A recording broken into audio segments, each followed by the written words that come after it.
think you ought to know. Black Men's Radio. The place where men and women really speak. Oh man, what a show. It's Men's Radio. This crazy show is on 3 times a week. Now Russ and Phil are there to help with all your cares. We laugh, we cry, we talk like grown-ups do. But if you're sad and low, it won't cost you no dough. Men's Radio, that's the place for you. With Russ Kane and Phil Dave.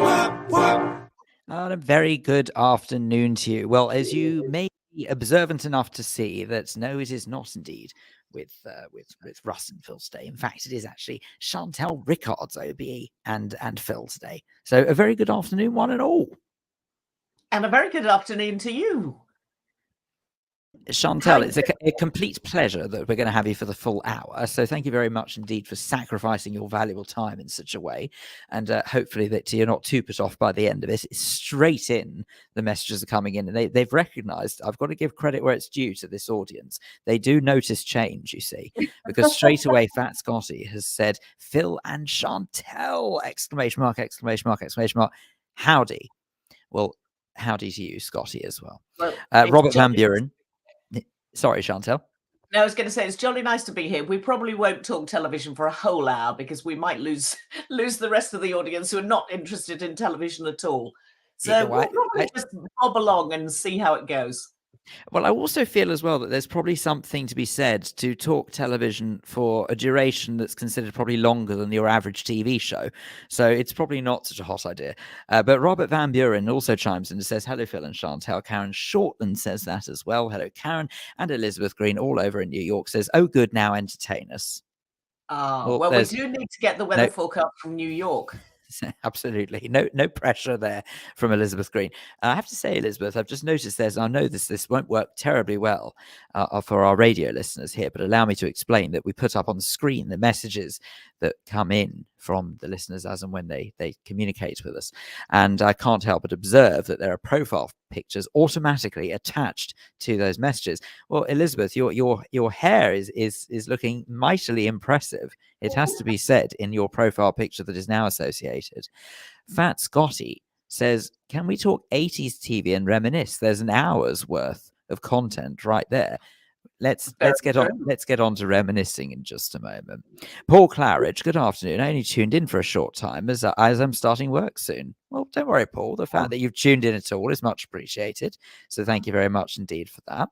And Elizabeth has responded to your request, Chantal. And in terms of the weather forecast over in New York, sunshine. Wonderful, because I was worried about the smoke. I was in New York last weekend, and then I went off to, was it last weekend before, and then went off to Boston, and then came back last weekend.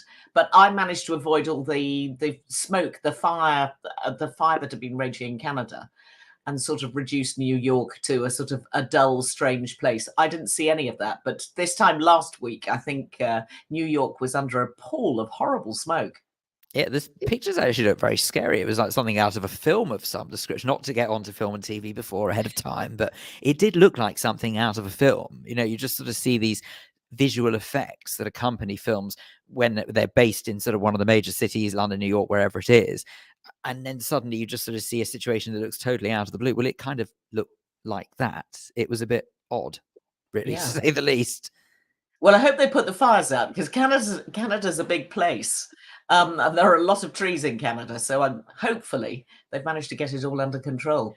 I do hope so. If anyone is slightly nearer to the area, Elizabeth, I'm sure that you will be able to update us as well. Maybe tell us when exactly the smoke stopped. Now, listen. So here's the thing. I have an idea of sort of what I want to talk about today. Because, by the way, just in case anyone's wondering, don't worry, Russ is absolutely fine.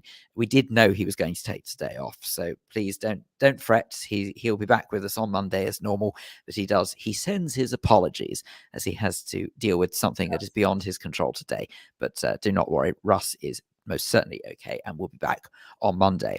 But what I wanted to talk about And I sort of mentioned this just in passing. I think you should know the preparation that goes into this show is second to none. Okay. Chantal and I, probably with 2 minutes to go before going live, decided to say we probably should talk about something. What are we going to talk about? And I had this idea. Well, Emma Webb says hello all. So hello, Emma. Thank you very much for tuning in. Yeah, what happened was is that we were talking about sort of what we potentially could discuss on air today, and there was something that cropped up in my mind because I always think that ego is an important subject when it comes to discussing anything mental health, mentally, sort of to do with mental health, and that's because I think that it's fair to say, Chantal, that we work in an industry, respectively with your film and television, me with television and radio, where unfortunately ego is certainly something that there is no shortage of. And as a result of it, it can make people do very funny things in terms of how they behave towards others and how they expect others to treat them. And I often wonder if the larger the ego, the more insecure a person actually is, because they're almost using it as a mechanism, if you like, to encourage others to treat them in a way that makes them feel good, even if it makes the other person feel bad. Just to give you a bit of an example, just in relation of what occurred today, even to make me think of this, is that where I work, we have a hot desk situation. Now, if you don't know what hot desks mean, it just basically means that there aren't quite enough desks in the building in which you work to accommodate every single person who works within that building. And that could be for a number of reasons. The main reason in the place where I work is because we don't actually have the full volume of staff in the building at one time. So it just works shifts. So you don't need to have the one desk per person, if you see what I mean, because 3 people might be able to use one desk because they're spread out over the course of 24 hours. That's just the reason why we've got that. Anyway, so there is some chap who is considerably more junior as far as staff is concerned to me, and decided to announce today, and I have to tell you, this is for the second time since he started working here, that he has taken a shine to a desk that I use. Now, I'm not completely averse to it, because the way I look at it is I don't have a set desk and I don't really care if I do or I don't. To some people it bothers them. It doesn't really bother me too much. But I find it fascinating how it gets to others, and how he obviously thought of himself as important enough to say to someone who is more senior to him, I'm going to commandeer this desk within the coming days. Oh dear. I wouldn't even dream of doing that, because if I think of somebody who is the same difference in rank to me, say upwards compared to he is downwards, I thought I wouldn't dream of saying that to my senior. That's really interesting. No, in fact, on the contrary, let's hope he's not listening, because otherwise I think you're going to lose a colleague as a friend forever. But I'm not entirely sure it was there in the first place, if I'm honest, but let's see what happened. So office politics is a whole other thing. But I mean, particularly Hollywood, I think most people know that I lived in Hollywood for 5 years. And that is the example of, do you know who I am? In this case, you've got a junior member of staff who's really overstepping his boundaries, as far as I'm concerned. But we used to work on one of those hot desking things when I was working in London before I went away to America. And it is interesting because I always go to a desk where the light is the best and I have a view, because I think that my mental health is better if the light levels are higher and if I can see out, both sort of metaphorically and physically, if you like. I just like the idea of looking up and looking out, because it just puts context around the day. It also gives you a sort of like a delusion of freedom in some weird way, doesn't it? Absolutely. I mean, there's a whole thing about mental health, and the amount of sunlight that you get is absolutely in proportion to the strength of your mental fitness, if you like. And everybody should go for a walk every day. Everybody should walk on the sunny side of the street. Sunshine is a wonderful healer. So I can see that. That's where I always head, to the desk near the window. But those are often the most popular. So it does cause tension. So you see, my previous desk that was commandeered was indeed a desk by the window. So, but again, you know, I consider myself quite lucky. I'm not completely fussed with stuff like that. Yes, of course, it's nice. And make no mistake, I preferred that desk. But at the same time, I think to myself, oh, well, it's only a desk. And the truth is, I'm very rarely in the same place for more than a few minutes anyway. But I can't help but read some of the comments that have just started to creep in. And Scotty has said, taken a shine to your desk, Phil. That's muskets at dawn in my book. Well, quite. Elizabeth says he didn't read the room. I recognise that is quite a thing, absolutely. Very good. And I like the line. And Graham says, I'm glad I left corporate life 25 years ago, as I would hate hot desking or a clean desk policy. And I must admit, I quite like the clean desk policy because I'm a bit of a neat freak, so I don't mind that. I actually think the clean desk policy has worked wonders, to tell you the truth. You never know what you might catch if people are allowed to leave their mess lying around. Oh, well, that's fair enough. But do you get your little wipes out before you sit at the desk or not, Phil? Well, I certainly did at the height of the pandemic, but I must admit I'm not so much now, because I'm desperately trying to retrain myself. I feel like during the pandemic we all went through a bit of a shift in terms of our attitude towards germs and you know, cleanliness around us. And even though I recognize that, of course, it is still very much a possibility of obtaining some sort of contagious condition from a colleague that you happen to share a space with, I'm desperately trying to tell myself that if I spend my whole day cleaning what is around me, then I may be very much in danger of looking after my physical health, but not so much the mental health. So actually, there's a bit of a balancing act there, I think. Yeah.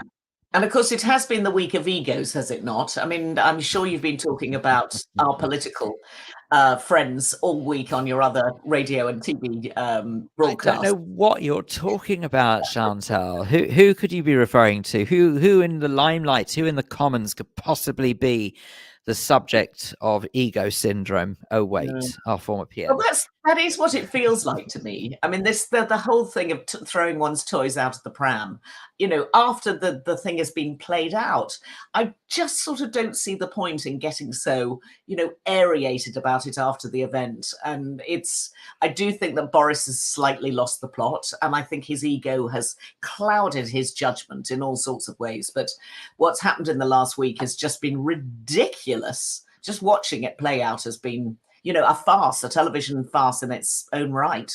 Well, speaking, you know, as yourself, who obviously has lived in America, I'm sure you can recognize when I say that it always feels as though that when it comes to the US, that the UK was nearly always about 10 years behind. That's what it felt like. You know, we were always playing catch up with our American cousins from something as trivial as the way that lifts now talk to us, telling us what floors we're on, the doors are opening and stuff like that. I remember for the very first time hearing a talking elevator in America in 96, it must have been when I was there, 1996. And I was absolutely blown away by it. I thought, what on earth is this magic? You know, this is extraordinary. A lift that talks to you. What on earth? And of course, not long after, a few years after, of course, in the UK, we start getting those here. So on a very trivial level, it always feels like we're playing catch up. And now it's sort of taken a real seismic shift towards quite a serious level. And what we've witnessed with President Trump in the years he was in office, and also in the run up to him trying to become elected as president, was, I think, really rather disturbing to sort of see how in an almost I've got to be careful with what I say here, but to me, I don't think that his politics reflect that of, say, Hitler, but it was more the rally mentality that Hitler demonstrated in the run up to getting into power. So this is very important. Let me stress this very clearly. I don't say for a second that Donald Trump's politics reflects that of the Nazis. What I am saying is reminiscent is the way that he rallies his troops around him. You know, he rallies his supporters by using very carefully crafted rhetoric that could lure people into believing something might not be as it seems. Do you see what I mean? Yeah, completely. Charisma used in a very dangerous way, and clearly, you know, he was and still is for many people an incredibly charismatic person. But you know, he's probably not using it for the best thing for the people. I mean, I think his charisma is so wound up with what he wants out of his own life that I think he's lost sight of what he should be doing as a president or a potential next president. Yeah. So therein is sort of where I'm getting at now, is that I think that this week what we've really seen is Boris Johnson almost replicating the behavior that he has seen worked in some weird way for Donald Trump. Yeah. Namely, I'm the victim, everyone's out to get me here, without seeing or seeming to take a smidgen of responsibility. So I feel that what we're seeing with Boris is that sort of Trumpification of politics, if you like, in the UK, and it is quite disconcerting to watch, really, because it's not like it's ended well in America. You know, I know that Trump has got his supporters, and just to declare my side of things here, you know, I can personally see more merit in a Republican president than I can a Democratic president. That's just my humble opinion. But it doesn't mean that I personally think Donald Trump is the best person for the job, because I really don't. But it's interesting just to sort of see how that is almost through, if you like, in some sort of weird transatlantic osmosis, translating its way over to our shores, and it's unnerving, for make no mistake. I don't care to see it, to be honest. I did. It did make me think. Yesterday, I was watching the footage of when he'd left the arraignment in Miami, and he'd gone to a Cuban restaurant in a very Cuban part of Miami called Versailles, which in fact I filmed in about 20 years ago when I was making a travel series in the United States. And the footage shows him going into the restaurant, which is not overly big. You know, it probably seats 100 people or something. But it is the center of the Cuban community. And Trump goes in and he says, food all round, and offers to pay for everybody. And apparently he left without paying. So they all thought they were getting a free lunch, and they definitely didn't. But it was sort of interesting that he zoned in immediately on the Cubans, you know, clearly, who are anti-communists because they've, you know, all come over from Cuba and set up home in. They've left Castro behind. They left Castro behind, exactly. So he went where he knew he was going to be, you know, sort of well received, and then offered to pay for everybody's lunch, and then walked out without paying. I just thought that was hilarious. Yes, we've all got friends like that, though, to be fair, haven't we? Just to say, oh, don't worry, this one's on me. The bill comes. Just going to pop to the loo. But yeah. Well, he could afford it, so I thought it was a bit shabby, to be honest. And that's why he can afford it. I'm just saying. Indeed. It's often the way that sort of when people have, it's amazing how people who have money, how can I put it? If people who have money say, others look at them and say, well, hang on a second, you know, it's not like you can't afford to do something. That's why they can afford it, is because of the way they behave when it comes to money. Not that I would ever necessarily approve of it, but yeah, it is very strange, actually, just to sort of rein it in slightly more towards where this conversation started, and that is about sort of an overinflated sense of self, ego, you know, egotism.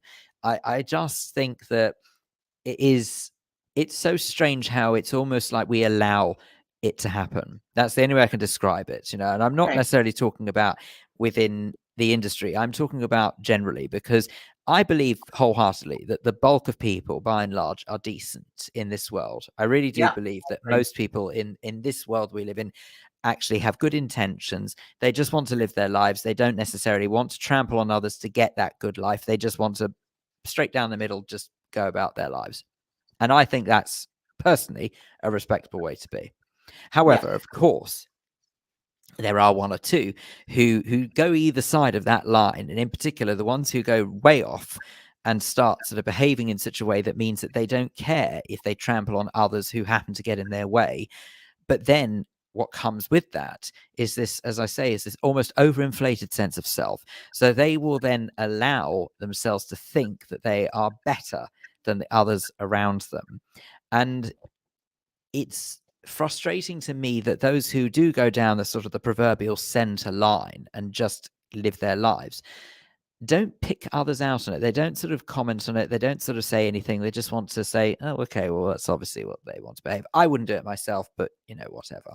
So I'm sure this comes as no shock to you, but I'm not completely backwards and going forwards. So I normally, I know. I'm really sorry. I'm sure you didn't see that coming. I'm sorry to have to Shy break and that news. retiring, Phil. I Shy and am. retiring. I'm very sorry to break that news to you. I'm sorry you had to find out that way, but I am a great believer in it. Well, I don't know what the equivalent equivalent expression is, because I don't think we can say call a spade anymore, because it stems from quite nasty orientation. So whatever the equivalent is, I have no problem with saying to someone how it is. And so to give back to this example before of what I was saying about with the office politics and someone sort of trying to nab the desk I was working at, I think a lesser person would have just turned around and said, "Oh, okay, no problem. I'll move. Here, it's all yours." And I basically turned to and just said, "Right, well, I'm sitting here now, and I'm perfectly sure that you wouldn't dream of asking a senior to move." And that, you could see, sort of took by surprise. You know, it's almost as if wasn't expecting someone to say that.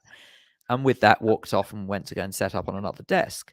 Now, that was all well and good, but as I say, I mean, like, this chap's now got his eye on the desk anyway for future reference. So I mean, it still might happen anyway. But I don't want to go back to the desk analogy too much. I'm trying to use this as an example of just sort of saying the importance of people just calmly but politely putting people in their place when they overstep the mark, because that's basically why people behave the way they do, is because they've never come up against that resistance before. And I feel like now more than ever, we actually live in a world where people don't want to start any trouble. Confrontation is almost as good as dead, unless someone is sort of like naturally quite an aggressive person. So what I think we're seeing is the aggression comes from frustrated youths who aren't necessarily sort of getting what they believe is owed to them, and then their sort of self-sense of entitlement, versus a generation, the tail end of a generation, who was always brought up to just keep calm, carry on. But now it's this horrible crossover moment where the confrontation comes from the youth aimed at the older generation, and the older generation almost don't know how to react because they've never had to deal with it before. Does that make sense? It does. I mean, and it's a worrying trend, but the world has changed so much. I mean, I never would have spoken back to my parents. I think I possibly spoke back to my father once. I did. I do remember that, because it's sort of burned in my memory. Because you live to tell the tale. But it was a very rare occasion, and I took him to task over something that actually wasn't my business. I was being nosy and I butted in on something that I shouldn't have had an opinion on. And I took him to task over it. And then he quite rightly admonished me. But that was probably the only time. And I was a cranky teenager at the time. And, you know, that sort of goes with the territory. But I think you're right. People, well, of course, women don't like confrontation as much as men. You know, violence is perpetrated more by men than by women. But, you know, and some of these things are just innate. But trying to control that has become much, much more difficult, because those boundaries have got blurred. And actually, respect is a really good thing to put in place so that you don't push it too far and that everybody can live harmoniously. But I think, you know, teenagers now are emboldened in a way that I definitely never was really at that age, and they're fairly scary. You know, even just walking around the street, that they might bump into you, and they sort of don't care. No, not and that can be really intimidating for older people, particularly. Yeah, and I think it actually, if you want to look at it as a real trivial comparison, it's the way I look at it is a bit like training a dog, right? When you have a dog or a puppy from a very young age, natural instincts, right, animal instincts, will mean that that dog is not likely to behave in the most civilized manner, because at the very basic level, it's a wild animal that just happens to be in a domestic situation. And the only way that you can almost stamp out, if you like, that feral behavior is to correct from a young age. And I feel that what's happening now is by emboldening the youth by saying, well, don't worry, teachers won't be allowed to tell you off. Don't worry, parents won't be allowed to discipline you in quite the way they once did. It's almost saying you're equal. And the truth is that those who are of a younger generation are not equal in exactly the same way. I would never put myself on an equal level to those who are of the next generation up from me. It's just not something that would come naturally.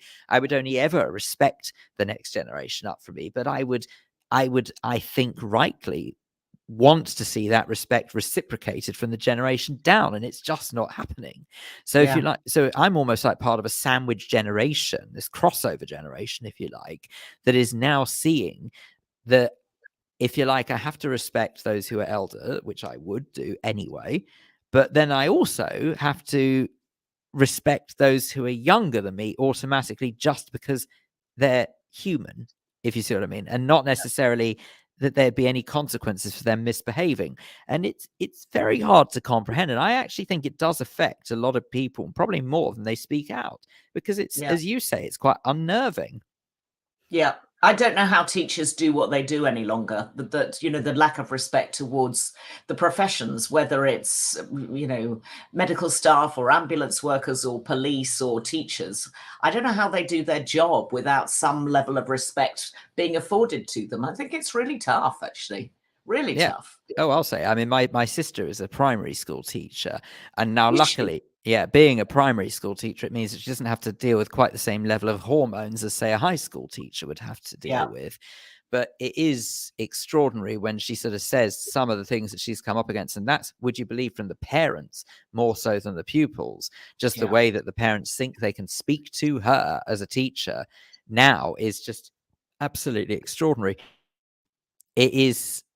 It's such a far cry from, say, the way that I know my parents would have spoken to my teachers, because they would have trusted them. They'd trust the fact that the teacher is there to ultimately do right by the child, and therefore to give them the foundations to a life which hopefully means that they will go through their adult years in a relatively harmonious way without causing too much disruption for, well, I suppose primarily themselves, but probably more importantly others. And it is just absolutely bizarre how it's almost as if it's a dreadful suggestion to even contemplate now that you would tell a child off for being disrespectful or for doing something that most civilized adults would find abhorrent. It's just bizarre. Now, what we need to know, Phil, I think the audience would demand to know whether Mrs. Dave had a naughty step that you sat on. Ever?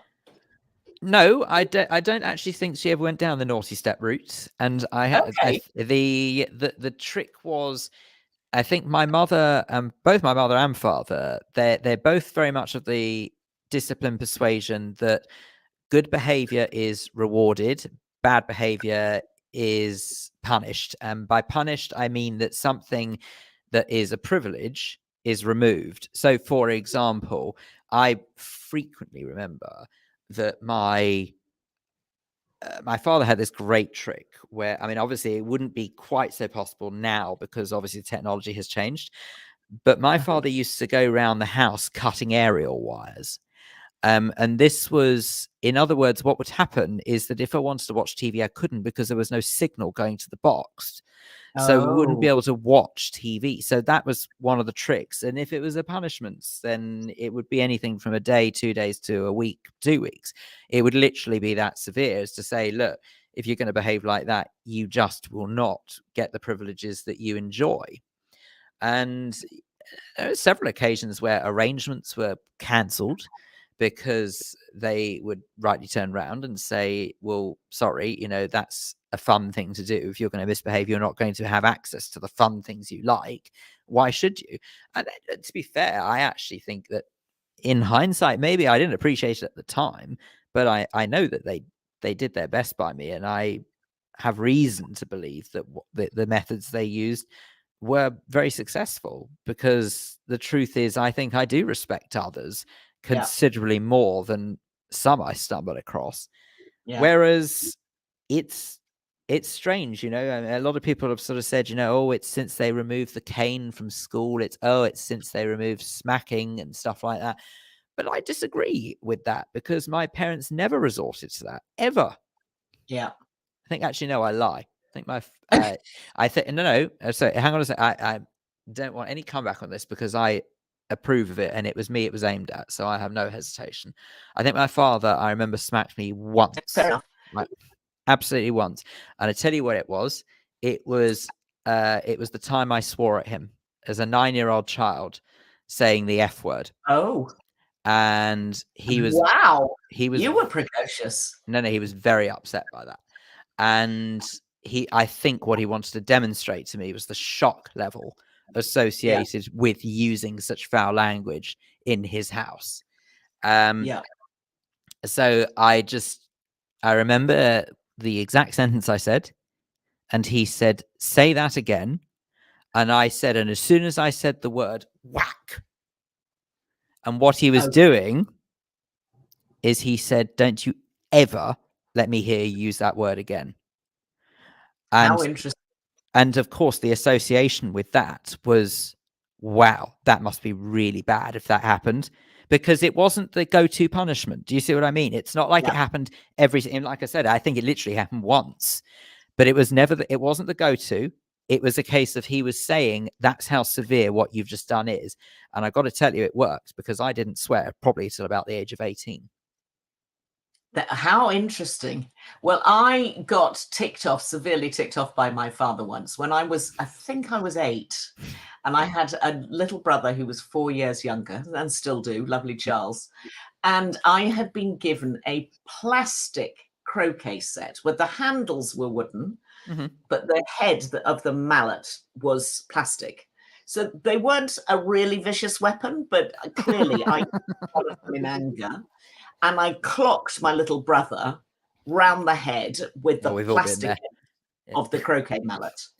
And my father witnessed this, and I'd only just been given this little croquet set as a birthday present. And he very quietly came up to me. He picked, and I loved this croquet set. I thought it was wonderful. And that's probably what I was fighting over with my brother. Anyway, that bit of the story is a bit hazy. And my father carefully picked up the mallets, and he took me to the potting shed. He picked up the petrol that was normally used for the lawnmower. He took me to the sort of embers of a bonfire at the bottom of the end of the garden, the sort of cinders of a bonfire. He cracked, and I can still hear it to this day, the crack of the wood of the shaft of the croquet mallet over his knees, and he threw them onto a bonfire that he had created with the petrol. He did not say a word, literally did not say a word. And it was so powerful. It is absolutely etched in my memory to this day. I can't even look at a croquet set now without feeling absolutely awful about this terrible crime I had perpetrated towards my little 4-year-old brother. But anyway, there we are. But doesn't it just go to show that violence is not the answer to teach a child right from wrong? But that's why he couldn't hit me or couldn't slap me, because otherwise he was just perpetuating what I'd done to my brother. So actually, he chose a very good way of going. The way to resolve this is by doing something non-violent when you have been violent. It was very clever. It was good psychology. Well, I have to tell you, I mean, and also, can I just stress as well, by the way, because I sort of could see the look of horror on your face when I recalled that story with what happened with my father, that I have nothing but respect for both my parents. And honestly, they are the best parents that anyone could ever wish for. I have never been deprived in any way, shape, or form. And I only have I only have utter respect for the way that they brought me up. So I don't want anyone thinking that I was subject to anything I shouldn't have been. It was merely my father's very old-fashioned ways of teaching me right from wrong. It has never, ever been repeated. So as far as I'm concerned, don't want anyone thinking ill of him. He's an amazing human being, and I'm very lucky that he's my dad. So, but may I also just sort of say as well that it's really fascinating what you were saying about that, the punishment of, if you like, depriving someone of something that belongs to them or that means something to them. Because I remember there was There was a program called, I don't know if you ever stumbled across it. This almost leads quite nicely into the TV section of this show. But there was a program that was called The World's Strictest Parents. I don't know if you ever saw that or stumbled No, across it. I've definitely never heard of I that. don't know. I have to confess, I don't recall what channel it was It broadcast sounds on. I terrifying. can't remember if it was a Sky channel or if it was on terrestrial. But wherever it was some years ago now. I don't think it's on anymore. And I certainly haven't seen it recently, let's put it that way. And what happened is that they literally used to take troubled teens from this country, send them virtually anywhere in the world where discipline and respect for elders was a very different beast and nothing like we see in the UK. So even in those days, they could see the direction of travel. And I just recall there was one time where this chap I think he was sent to I think it was like a farm in sort of like mainland US or something like that. Okay. And on this farm, he was expected to get up in the morning and to do his fair share of the work. He may have been a guest in the household, but the parents were very clear on it. They said, look, you are going to chime in. You are going to help with this situation that you find yourself in, whether you like it or not. And needless to say, he was a bit of a rebel and it didn't really work at first. What happened is that he initially started to rebel and actually got a bit worse. So rather than just not responding to the foghorn that was literally used to wake him up each morning and say, get up and get out of bed now, and the buckets of cold water that were poured on him to get him out of bed when he didn't get out of bed. The other thing that started to happen, which was quite interesting, is that he started to fight back this teenager. And what he did is he took a can of spray paint and he started spraying a couple of the sheep. So he'd actually spray paint the sheep fluorescent green and stuff like that. In a bit to try and punish the father, who was obviously sort of inflicting this punishment against him. Anyway, what happened is that the father, rather brilliantly, just took, I think it was a pair of his trainers and a backpack of his, took the spray paint and vandalized it completely. Oh. And he said, you've damaged something of mine. Threw it at him. I've damaged something of yours. Now you know how it feels. And he walked away. And the look of shock on the teen's face is because you could tell it had never happened to him before. He had never got a taste of his own medicine. And sure enough, that was the turning point. And actually, I don't know whether or not you know how these things work. It would be pretty terrible for the program if he came back worse than when he left. So you never know how much is scripted and how much is actually true. But he certainly appeared to turn a corner at that stage.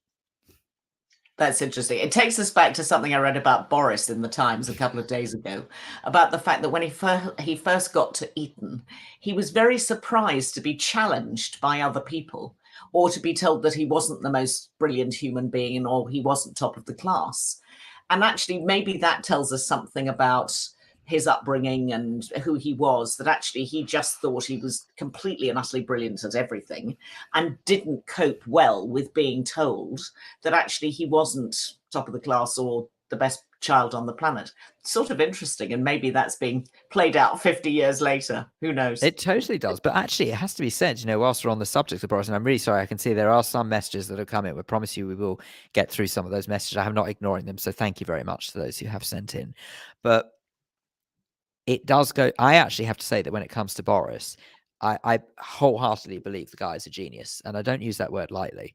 A lot of people turn around and they say he's a buffoon. He bumbles his way through life and makes a fool of himself. Well, no, I wholeheartedly believe that's part of the persona, because if you actually analyze it in great detail, you can actually explain away a lot of the way he's behaved through actually just how clever he is. So the best example I can give is, I don't know whether or not you recall it, around the time when he was about to become the prime minister, it was fairly obvious that as Theresa May was sort of on her last legs and Boris was very clearly the favourite to take over from her, that there was a bit of a scandal from when he was the mayor of London. When he was mayor of London, he was, you've got to go back ever so slightly further. When Ken Livingstone was mayor of London, he abolished the route master buses. Now, the route master bus, if you're not familiar with this, are the buses that were open back. They were an icon of London and a very popular way for Londoners to travel around the city, because you literally would just jump on, jump off. They had an open back to them, and that's the way they worked. And route master buses were, as I say, they were an icon of London. Anyway, Ken Livingstone decided they were not environmentally friendly anymore. They were too health and safety averse, and as a result of it, they had to go. A lot of people were very upset by that, but they did all the same. Anyway, Boris played on this. Boris realized that he had made a dreadful mistake and misread the situation. So he decided he was going to bring back the route master to London. And what he did was he actually did it through a design competition where he allowed for people to design, anyone could really enter, design a new route master bus, which was more environmentally friendly and could be just as much of an icon of London. You may, if you're in London, you may see them now, that they are sort of route master where I don't think they have open back anymore because of the steep calm, but let's not dwell on that. But they were open back buses that people could just hop on, hop off, and they were pretty much like the old ones, but a very modern look to them. Turned out that he had spent the equivalent of £1 million per bus by the time he had left office. So in other words, the actual buses themselves, by the time you actually sort of took in the manufacturing costs and actually getting them on London's roads, were in the region of £1 million a bus. So it was utterly scandalous how much money that cost. And needless to say, given the state of London's roads and all sorts of other business that the Mayor of London has responsibility for, people were understandably very upset about it. Anyway, Boris knew that this was a tarnish against his name. He knew that he was potentially damaged goods before he'd even entered number 10. So he did an interview. He did an interview actually for the radio TV station that I work for. And one of the questions that he was, I don't know if he was instructed to ask the interviewer or whether or not he just sort of intuitively did it. And Boris thought of this on the spur of the moment. I find it hard to believe, but let's just say that it was a very well-timed question. Is he was asked, what do you like to do in your spare time? What are your hobbies? Because basically people wanted to get to know their new potential prime minister. Boris said brilliantly that he loves making models of buses. Now, why would you say models of buses more than anything? If you just like making Airfix models, do you know what I mean? But he specifically says, I have this thing about it. I make model buses. I'm just fascinated. I love them. Now, I have to tell you, before that interview, if you would have done a search for Boris and bus, the results would be very different to what you got after, and to this day, that interview. He was completely manipulating the Google search facility. 100%. What he managed to do was to erase the search history associated with those two words, Boris and bus. So I'm telling you, to anyone who doubts that guy's intellect, he is a genius. You might not like him, but he is. Nobody's questioning how bright he is, Phil, because clearly he's got a very high IQ. But, you know, potentially the man's got a bit of a screw loose. Oh, no. He's absolutely. But they said Einstein had a screw loose. Do you know what I mean? It actually goes hand in hand with people who have got that level of intellect. But don't get me wrong. I don't support Boris with what he's done. I promise you. I absolutely make no mistake. I want to make that very clear. I think that he's made the most horrendous decisions. Now let's have a look through some of these messages, shall we? Because otherwise I feel like we're neglecting those in the show. Graham Packer said, who knew Chantal was such a vicious brute? She obviously is referring back to when you whacked your brother over the head with a croquet mallet. For anyone who's just tuned in, don't worry. Chantal's brother is very much unscathed. And he actually, even to this day, takes up part-time work as a croquet ball. And Fat Scotty says, when my kids misbehave, I simply turn off the Wi-Fi at home. That'll teach them at the ages of 22, 27, 28, and 30. Good heavens, Scotty. Don't mind my saying so. You don't seem old enough. How extraordinary. But there you go. But no, I think that the problem with, and actually this is, Scotty, this was one of the reasons, actually, to go back to what I was saying before about my father and with his the way he used to cut television aerials to stop us watching TV. It's a very different beast now, because of course now you can watch things on phones, and most children have their own phones. And if you turn off the Wi-Fi, they have data connections, so they can just use data. It's just, that's a problem. It's not quite the same. But anyway, Chrissy Richards over in Spain says, sorry I'm late. So hot, and I have had to bake for Mike is her other half, coconut tartlets and Bakewell tartlets. Well, Chrissy, the least you could do is offer us some. I'm sorry, but anyway. Sounds delicious. Sounds a lucky old Mike, I say. Julie Voice says, happy Friday, everyone. I'm loving the sunshine. My dog is relieved to finally enjoy weather he is used to. Oh, of course. Oh, yes, of course, because dog would have come over from America, wouldn't he? So he would have been used to hotter weather. Indeed. Scotty chimes in again, says, worst thing they ever did was withdraw the Root Masters. The new Boris Masters are awful. Yeah. Chrissy Richards, I love Boris. Is he autistic? I don't know, Chrissy. I haven't asked him. I think he's on his own spectrum. It's such a diplomatic way of putting it. No, I'm calling it the respectrum these days, because I think we use the phrase on the spectrum too in a way that's too glib. So I'm calling it the respectrum from now on. I love that. We've definitely got to adopt that here. The respectrum. Marvelous. Graham Pack says the number of Boris's children is fast approaching his IQ. Thank you for that, Graham. I don't know how you know. I don't even think Boris knows how many children he's got, allegedly. I don't think he does. And Chrissy Richards, no more than anyone else. Tony Blair was worse. I don't know, Chrissy, if I'm honest with you. I really don't. Believe me, I was no fan of Blair by any stretch of the imaginations. I don't know whether or not I remember him being as manipulating as Boris is personally, but who knows? Now, look, Chantal, we've got lost. I have to tell you. We've gone on a little longer than normal, but I think that it is well and truly time for this.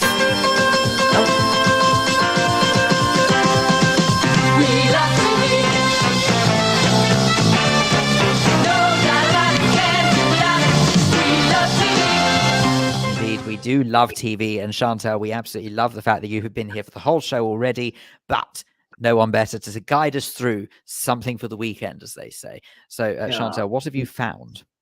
Well, I have been sort of hiding from the sunshine and actually doing quite a lot of telly watching during the week, because my inside the house is a heck of a lot cooler than outside. So I've been sort of, leisurely sitting, putting my feet up on the sofa, getting over my jet lag and finding a few nice things to share with everybody. And I've got a very mixed bag this week. It's a sort of weird week. There have been one or two really exceptional things and then a lot of dross. It's the sort of time of the year when television stations just shove stuff out that, they don't really think is going to rate terribly well. But anyway, I think I've chosen a few sort of very interesting things, and one of them is a new documentary on Netflix, which is about a rather eccentric human being. I rather like eccentric people. I like people with big personalities, but this is a story, and the documentary, just so everybody knows, is called The Pez Outlaw, and I will have to explain for those that don't know what Pez is. Pez is a sweet that came from Austria. Pez is German, effectively, for peppermint. And these are small little white tablet sweets that came in a plastic dispenser.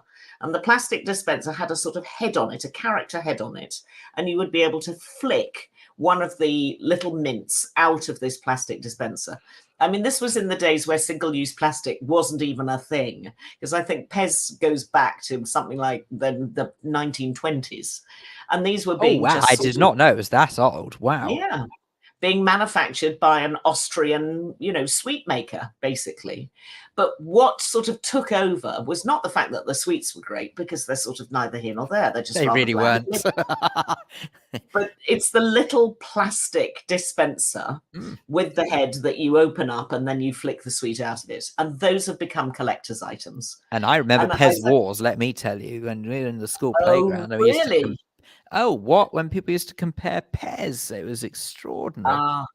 Well, they certainly didn't sell Pez in Dorset when I was growing up. So Pez was a new thing. When my children were younger, they obviously saw Pez in the playground and they started asking me to buy them Pez. And I had no idea what they were. And until I watched this documentary, I had no idea that these little plastic dispensers have become collector's items. I think the most expensive one is one that's got a donkey on it that is now worth $13,000, which is slightly crazy. But the story in the documentary is about a man who, in fact, had suffered from depression. He's a man of gentle means, and, you know, probably not the sharpest knife in the drawer, but a very interesting American character. And he had suffered depression and he started collecting. And the first thing he started collecting were cereal boxes. And there is a link somewhere along the spectrum between hoarding, collecting, and depression, because you need to keep things around you. But they don't really go down that part of the story.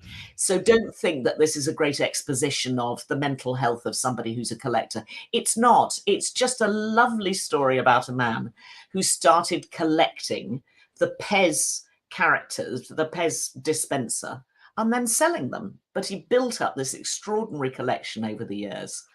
And I'm so annoyed because, of course, I had several of them, and of course, I just used them and they broke and they were binned and just didn't think anything of it. It's really strange how when you're in the thick of something at the time that is ultimately a trend that seemingly is everywhere, you never imagine that trend is going to die out, and then one day it actually might be worth something. Yeah. Well, this guy realized that people wanted the dispensers and that there was a second-hand market in them and that people were trading them like, you know, sort of football cards and things. So he started going over to Europe and even to parts of the Eastern Bloc where these things were being made, and would get the people who were working in the factories just to give him the plastic dispensers. And they really didn't have any understanding of the fact that they were breaking, you know, commercial trading laws with the United States. But eventually, I mean, and he made a lot of money out of this. He made millions out of selling these things at conventions and fairs and collectors' shows and things, until eventually the men from Pez suddenly realized that all sorts of laws are being broken. And it's actually more complicated than that, because they haven't quite locked down the intellectual property of the Pez dispensers in America. So to start with, he wasn't doing anything wrong. And then they closed the law around him. And anyway, this lovely chap and his son spend the best part of 10 or 15 years going and getting these Pez dispensers, bringing them to America and making an absolute fortune out of them. And then the story becomes David and Goliath, as the men from Pez swoop around him and try and put him out of business. But it's a sweet documentary. It's only 90 minutes, maybe 2 hours long, just about this very gentle character. And it's not, you know, the world's most dynamic program, but it's one of those lovely documentaries that you find occasionally, and it's all about character. And of course, there are so many weird characters that come in to help tell the story as well. It's worth watching. It's called The Pez Outlaw, and it's definitely one to put your feet up with and keep out of the sunshine over the weekend. And it's on Netflix. You know, Netflix. I have to tell you, it's one of those documentaries or one of those programs that I have seen floating around on Netflix, because you know how Netflix lock on to one or two bits and pieces where they really push for it, even if it's not necessarily part of your algorithms that they try and use to appeal to you. They'll just push their agenda. They did, most famously, of course, they did it with Harry and Meghan's documentary when that was on Netflix, and they just, no matter what your taste in programming was, they pushed that. And so they do it with several of them. And the Pez Outlaw is something I have seen constantly float up on my list as well. And I haven't necessarily really been that interested in it, but actually I have to say, I think you've sold it better than Netflix did. So I'm definitely going to watch that now. Sounds marvelous. I have to tell you this week very quickly, because obviously I'm sure we've got several more programs to rattle through before we run out of time. But I have to tell you this week, I finally succumbed and I actually got Sky. And you did? I did. So I've signed up to what's called Sky Stream. So just to explain to anyone who doesn't know what that is sort of like a dumbed down version of Sky. It's what I describe as Sky Lite. So you can't actually record anything on this. It's not a Sky box in that way. It's a Sky box that gives you access to Sky programming that you use through an internet connection, and you stream everything. So it's sort of like the Sky version of Netflix. It's, if you like, it's a love child of Netflix meets Sky, if you see what I mean. So as I say, it's sort of kind of like Sky Lite. So it gives you access to all of the channels that you would expect, unless of course you pay extra for cinema and sports and stuff like that. But that's with normal Sky as well.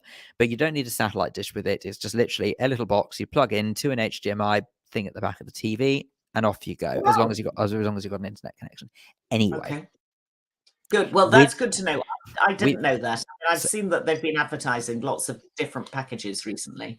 I mean, my Sky bill is now up to £130 a month. So I'm trying to think of another way that I can reduce that cost, because I've now, on top of that, I pay for about 7 or 8 different online channels. So my media consumption is costing me a lot of money. Wow.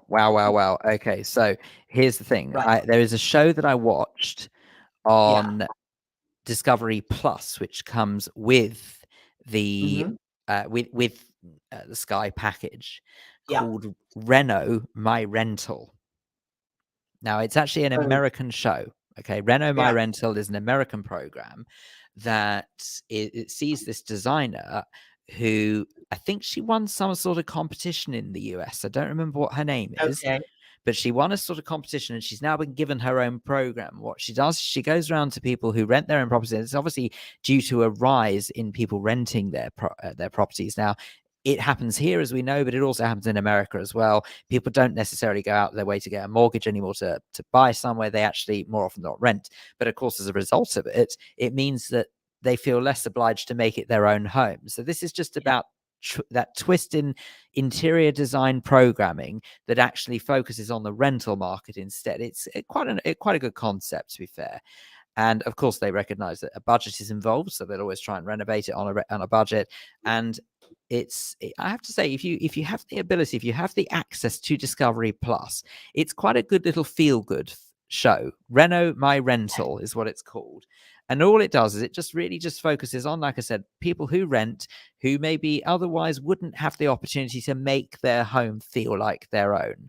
But it totally is. A lot of the stuff is removable, so they can take it wherever they go. And it's just a nice little program. So that's Discovery Plus.